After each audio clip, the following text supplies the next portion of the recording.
Wer ist heiß genug für einen Champion aus Stahl? I'm gonna send you to hell. You're gonna burn.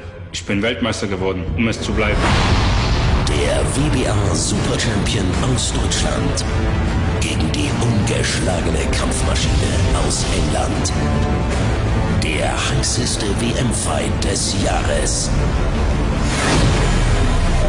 Felix Sturm vs. Martin Murray. Ranboxen. Am Freitag, 2. Dezember um 22:15 Uhr live aus der Weltmeisterschmiede Sat.1. Tickets und Infos zum WM-Fight in Mannheim jetzt auf ran.de.